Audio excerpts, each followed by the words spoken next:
out of this book right here. And here's that next lesson. Why can't I keep my defenses? Lesson 35. We all have defenses. They are used to protect us from what we cannot handle. Just as the body will go into shock when it suffers a trauma in order to protect itself from too much pain, so will defenses occur when the emotional pain is overwhelming. Just as shock can only protect the physical body for a temporary period, and then the shock itself becomes dangerous and often fatal. So the overuse of defenses also can become emotionally fatal. Dependence on our defenses can be addictive, and like all addictions, can stop us from experiencing the reality of our lives. What are our defenses? Denial, repression, externalization, rationalization, and intellectualization are just some of the more familiar ones.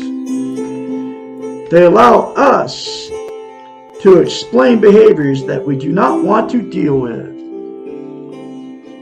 They help us produce a facade for ourselves and for others when we do not want to see things or accept things as they really are.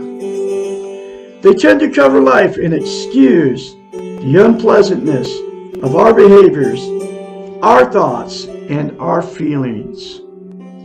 We use them when we do not want to deal with our imperfections and those of the people we care about.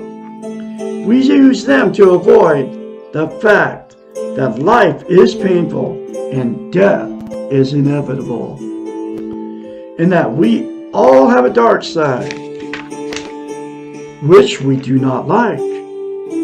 We have become defensive when we have to admit that we are not perfect, that life is not fair, and when we are feeling weak and helpless.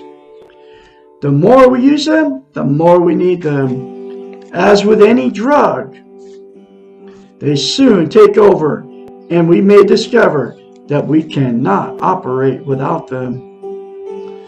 They become unconscious habits. What is the antidote? One of the antidotes is say 4 things to yourself in the mirror, folks, daily without fail. Okay. How can we stop using defenses that we are not always conscious of having? First, take responsibility for yourself. Accept that you're human and cannot be perfect. You make mistakes and you have a dark side, a shadow self. Sometimes you do bad things, stupid things, and painful things.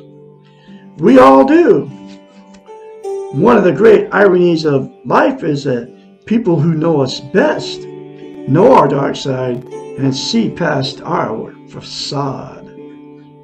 Another irony is that once we admit to our secret shadow side, it loses most of its power over us.